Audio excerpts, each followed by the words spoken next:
Hey everybody, welcome to 2ZQ Hot Takes, where we discuss issues both big and small.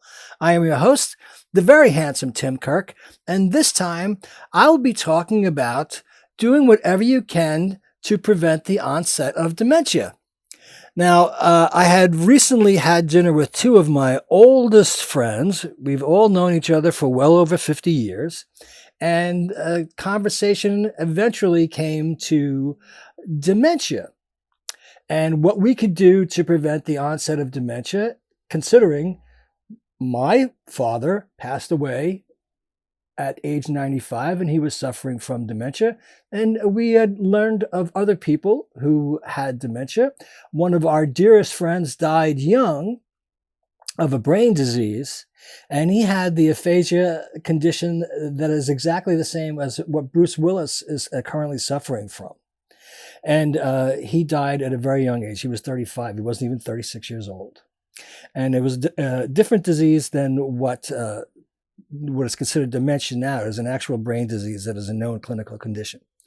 And having been someone who has visited my parents when they were both still with us in Florida, a number of times over the course of years that they lived there, inevitably, their friends' circle had diminished by one of the married couples passing away. And while they were still together, the number of them had a spouse who suffered from the onset of and advancing symptoms of dementia and Alzheimer's disease. So it's common, and you get to see this in aging parents and their friends.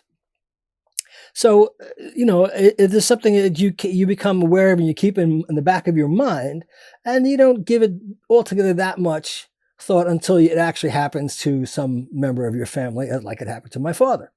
And recently, I had been seeing a documentary miniseries on Netflix, which I had discussed with my friends over dinner, called "You Are What You Eat."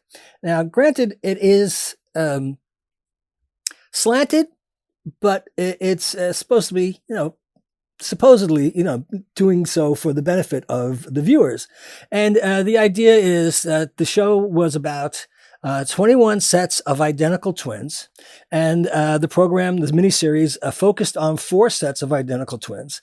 And they were both studied, young, older, male, female, all different races and weight and fitness levels. And the idea was to have one of the twins of each of these 4 pairs living with a vegan plant-based diet, and the other living with an omnivore diet. Everything in their life was measured through different devices and circumstances. So the output is, or the upshot is, that we should really try to move to a plant-based diet. There's a lot of evidence that's emerging recently about your biogene and how gut health affects the onset of dementia. And my 2 friends and myself were discussing this as I was discussing my dad, who passed away at 95. He had suffered from dementia. So with that, I've started to look at some information about dementia. And just to start off, I looked at something from the National Institute of Health, the National Library of Medicine, and I'm just taking just a very skimming the top of the surface of this. But it says, and it came from Arnold Schwarzenegger's daily email newsletter, and there was a hyperlink to this. And the headline is, "Does Bilingualism Protect Against Dementia? A Meta-Analysis." And the abstract, and I'm only going to go through just a sentence or 2 of this, but the abstract says, "Evidence suggests that bilingualism may contribute to neuroplasticity and cognitive reserve, allowing individuals to resist cognitive decline associated with Alzheimer's disease progression, although the idea remains controversial." Here, they argue that the reason for the discrepancy stems from conflating incident rates of dementia and the age at which the symptoms first appear, as well as statistical and methodological issues in the study designs. To clarify the issues, they conducted a comprehensive meta-analysis on the available literature regarding bilingualism and Alzheimer's disease, including both retrospective and prospective studies, as well as age of onset and incidence rates. Results revealed a moderate effect size for the protective effect of bilingualism on age of onset of symptoms of Alzheimer's disease, and weaker evidence that bilingualism prevents the occurrence of disease incidence itself.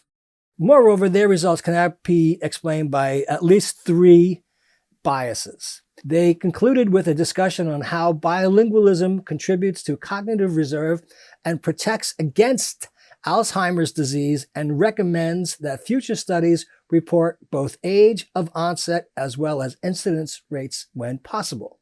Now, that was from the National Institutes of Health, or the National Institute of Health. Now, there is some information that is not exactly alarming, but it is quite interesting to learn how people's minds work and how your brain works when it comes to memories. And people are confusing memories and lapse of memories with onset of dementia, or they're conveniently doing so because they're ageist, or people just don't know. And from Science Daily, there's an article that says, the human brain works backwards to retrieve memories. When we remember a past event, the human brain reconstructs that experience in reverse order, according to a new study at the University of Birmingham. Understanding more precisely how the brain retrieves information could help us better assess the reliability of eyewitness accounts. For example, of crime scenes where people often are able to recall the overall gist of an event, but recall specific visual details less reliably. The study, published in Nature Communications, was carried out by researchers in the Center for Human Brain Health, who reconstructed the memory retrieval process using brain decoding techniques. These techniques make it possible to track when in time a unique memory is being reactivated in the brain. They found that when retrieving information about a visual object, the brain focuses first on the core meaning, recovering the gist, and only afterwards recalls more specific details. This is in sharp contrast to how the brain processes images when it first encounters them. When we initially see a complex object, it's the visual details, patterns, and colors that we perceive first. Abstract, meaningful information that tells us the nature of the object we're looking at, whether it's a dog, a guitar, or a cup, for example, comes later. We know that our memories are not exact replicas of the things we originally experienced, says Juan Linde Domingo, lead author of the study. Memory is a reconstructive process biased by personal knowledge and worldviews. Sometimes we even remember events that never actually happened, as in the Mandela effect. But exactly how memories are reconstructed in the brain, step by step, is currently not well understood. During the study, participants saw images of specific objects and then learned to associate each image with a unique reminder word, for example, the word spin or pull. The participants were later presented with the reminder word and asked to reconstruct the associated image in as much detail as possible. Brain activity was recorded throughout the task via 128 electrodes attached to the scalp, allowing the researchers to observe changes in brain patterns with millisecond precision. Finally, the researchers trained a computer algorithm to decode what kind of image the participant was retrieving at different points in the task. That alone is amazing. We were able to show that the participants were retrieving higher-level abstract information, such as whether they were thinking of an animal or an inanimate object, shortly after they heard the reminder word, explains Maria Wimber, senior author of the study. It was only later that they retrieved the specific details, for example, whether they had been looking at a color object or a black and white outline. Wow. If our memories prioritize conceptual information, this also has consequences for how our memories change when we repeatedly retrieve them, adds Linde Domingo. It suggests they will become more abstract and gist-like with each retrieval.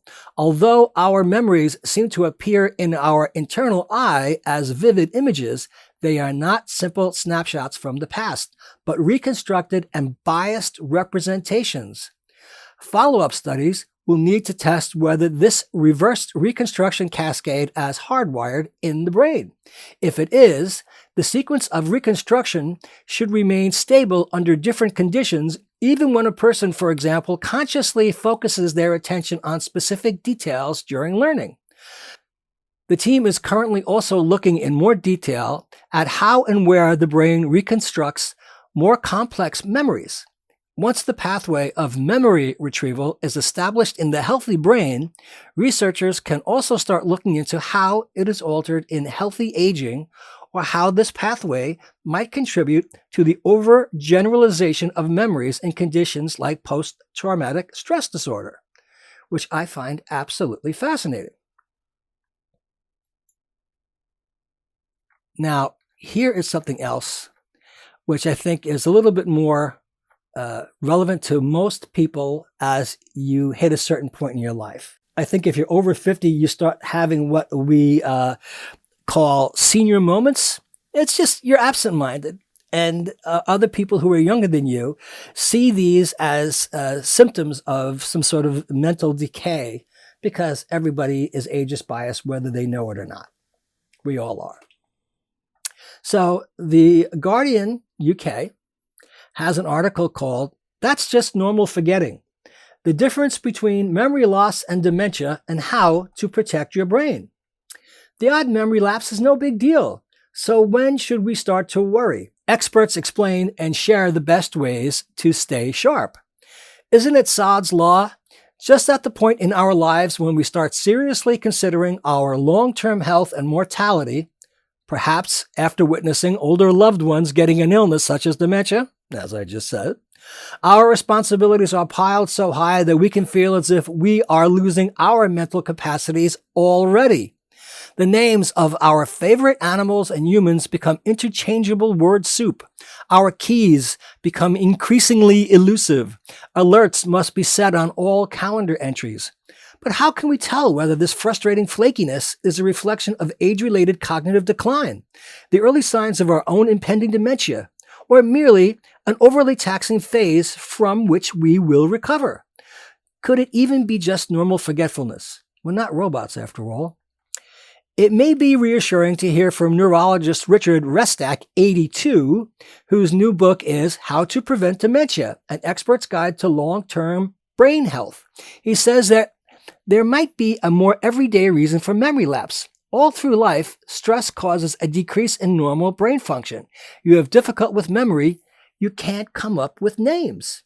Of course, it's impossible to completely avoid stressful things, but one you can choose to swerve, he says, is worrying that you're getting Alzheimer's because of mild forgetfulness.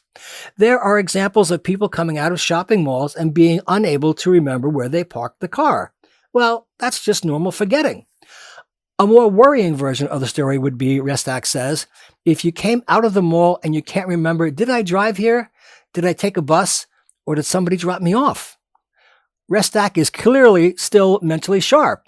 As well as writing books, he is a clinical professor at George Washington University in Washington, D.C., but he calmly accepts a mild decline in his abilities that come with age. He recalls a book tour dinner many years ago in which he was introduced to a dozen new people. I had no trouble at all remembering the names. He says, I'm not sure I could do that today.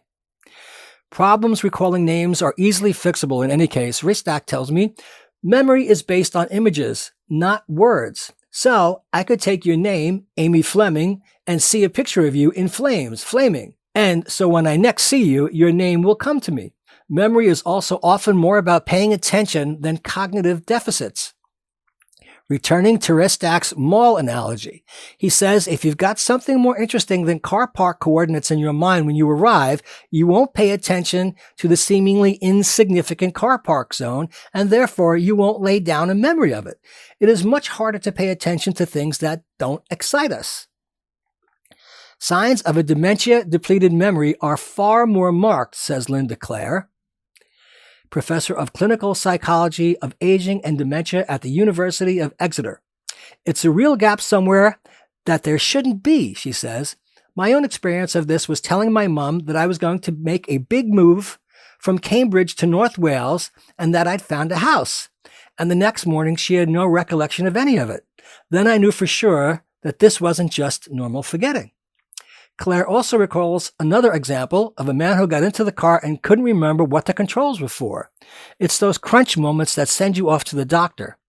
But she concedes that it is hard to draw precise markers, as circumstances other than dementia can cause dramatic momentary lapses, such as urinary tract infections, hormone imbalances, mini strokes, depression, and anxiety. If you experience a dramatic memory lapse or cognitive changes that aren't normal for you, the usual investigative pathway would be a visit to a memory clinic via a GP referral. I've never even heard of a memory clinic. We're trying to encourage people, if they do notice a change in functioning, to go to the doctor, says Claire.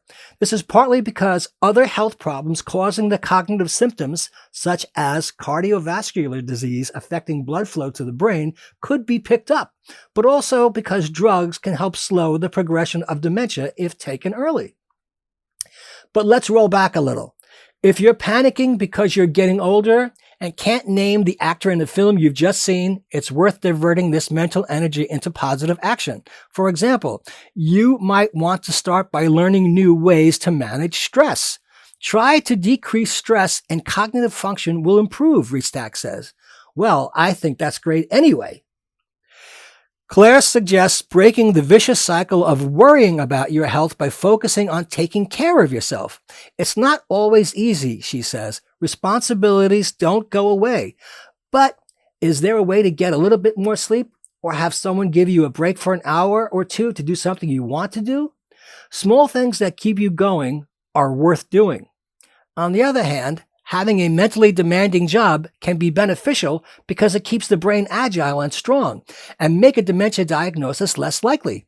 Whatever a person can do to stimulate their mental functioning is a good thing, says Claire. We think complex mental activities are protective, not that having a mentally taxing job is a prerequisite for brain health. Restak's key phrase for tackling dementia is cognitive reserve, which is something you can build up like a muscle, he says. He says the brain remains highly malleable throughout the lifespan, and cognitive reserve can be built up from childhood and at any time during the next 70 years. Having a well-exercised brain will not necessarily prevent dementia, but it can keep you functional for longer if you do get the disease. Restak's top tip is to find something that viscerally interests you and indulge it like a magnificent obsession. You continue to build on it with books. You go to movies about it. That's the way the mind stays sharp. Keeping your brain doing new stuff, he says, is a way of forming new networks within the brain. This applies to learning new languages, to musical skills, and is also why you should keep up with new technology instead of letting others do it for you. Reading novels is another cognitive reserve building power move. They demand a lot more in terms of cognitive functioning than a nonfiction book, which you can open up to whatever chapter is of interest to you, he says. You can't do that with a novel. You have to hold in your mind the story so far, who everyone is, follow the text and subtext, and use your imagination. Novels and puzzles require working memory. Working memory is associated with IQ, he says. If you've got a strong working memory, there is not a chance in the world you have dementia. Some of the exercises he suggests would strain anybody, he says. The medical definition of dementia is a loss of memory, language, problem-solving, and other cognitive abilities that is severe enough to impact daily life, So if you have enough working memory to learn and name, say, all the prime ministers since the Second World War, it can be stated categorically that you do not have dementia, Ristak says. If you don't follow politics, listing the members of your football team according to position or alphabetically would do just as well. Along with reducing stress and keeping mentally agile, sleep, particularly naps, is your memory's friend. Laboratory studies confirm that naps solidify already learned information, writes Ristak.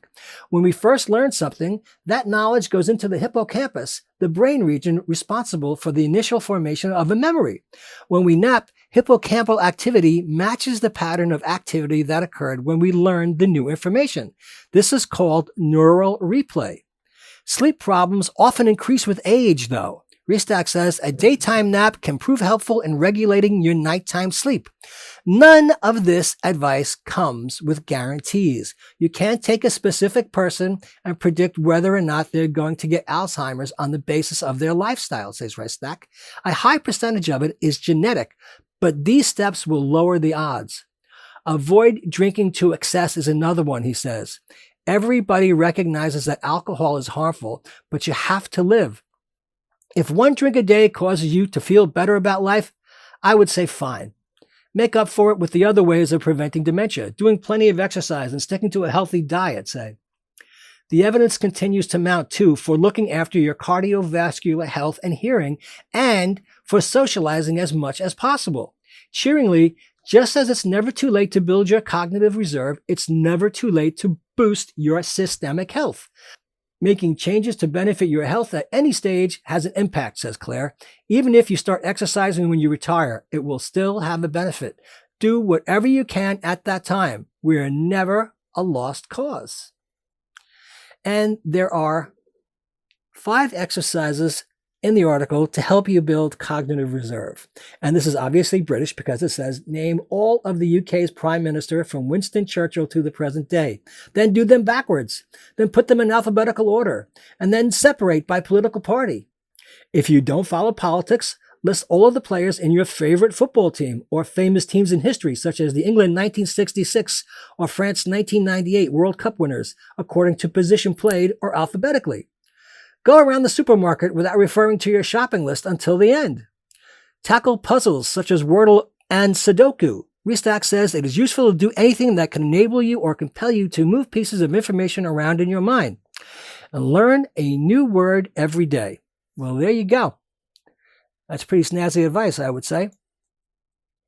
But the thing that gets me is there's another article, which I got to find.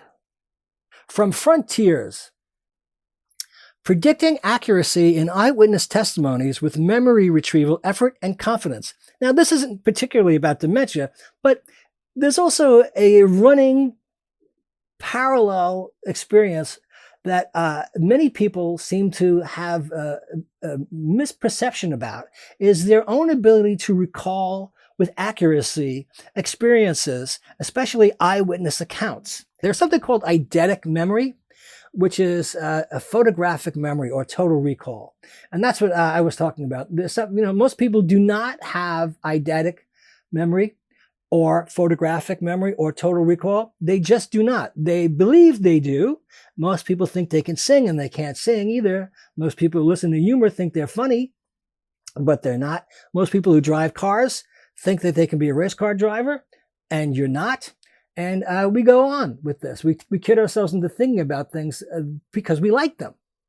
And it's something just because we have a particular affection or affinity for something, that doesn't mean that we're good at it. And this is part of our memory. And this is something we kid ourselves about all the time. People like to think that they have a better memory than they do, but they don't. Okay, so as I said, this is a running concurrent issue with many people, and I think a lot of us love to believe that we have this great memory, and then when we have the experience of being questioned, it turns out that we don't exactly have the memory that we thought we did. Now, if you're in the workplace and you're over 50, as I said before, when you're getting older, you notice that you start being condescended to by people who are younger than you. You're excluded from all social events. You're excluded from certain types of meetings and just ad hoc assemblies because people assume that you're not interested or that you're out of it. And that anytime you have a lapse of memory, which the young people do all the time, they look at and they nod to each other, and it seems to be an indication that you're losing your grasp. And it's not particularly true for most people, although, it can happen. But, how many people have you ever actually worked with who were suffering from dementia, who were still in the workforce? Not a lot. I mean, really. So the article from Frontier says, predicting accuracy in eyewitness testimonies with memory retrieval effort and confidence. Evaluating eyewitness testimonies has proven a difficult task. Recent research, however, suggests that incorrect memories are more effortful to retrieve than correct memories, and confidence in a memory is based on retrieval effort. We aim to replicate and extend these findings, adding retrieval latency as a predictor of memory accuracy. Participants watched a film sequence with a staged crime and were interviewed about its content.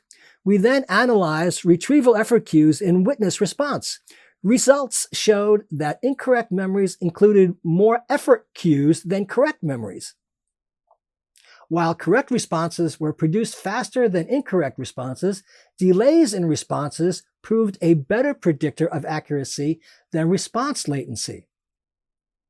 Furthermore, participants were more confident in correct than incorrect responses, and the effort cues partially mediated this confidence-accuracy relation.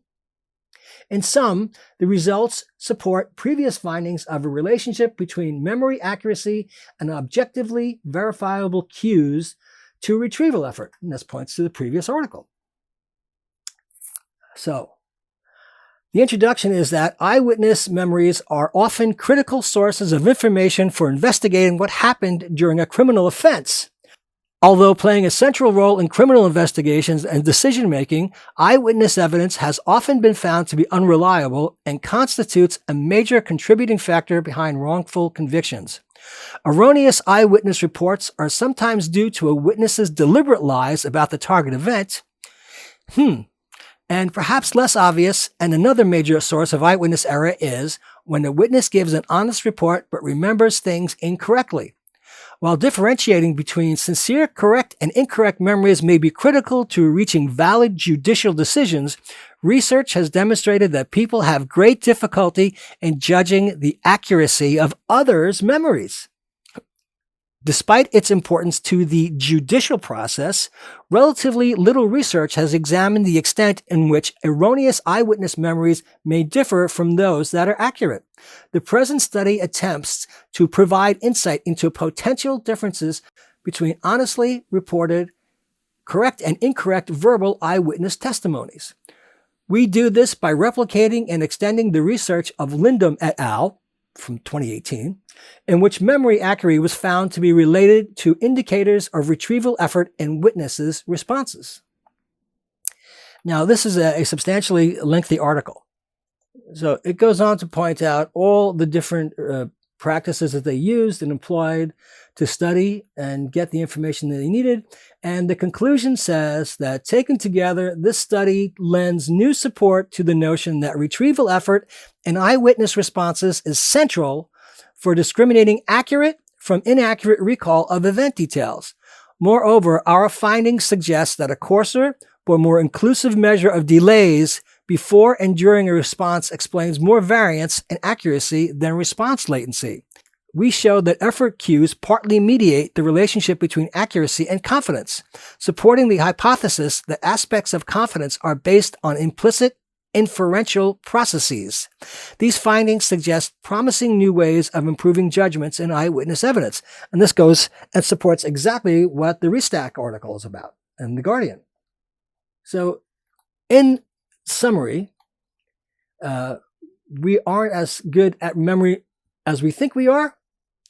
We need cues, and if we construct or reconstruct memories based on images and cue words, we can do a whole lot better than just believing in our own falsely confident memories, because most of us do not have photographic memory or eidetic memory or total recall, as we like to believe. Most of us don't have that good a memory at all. That doesn't mean you're suffering from dementia. That doesn't mean you have Alzheimer's. You can be absent-minded, or just forgetful, or just have a lapse, or you just weren't concentrating on that at that time. So let's give each other a break and think about our own health, our own mental health, and what we can do to slow down the onset of dementia and Alzheimer's in our own lives.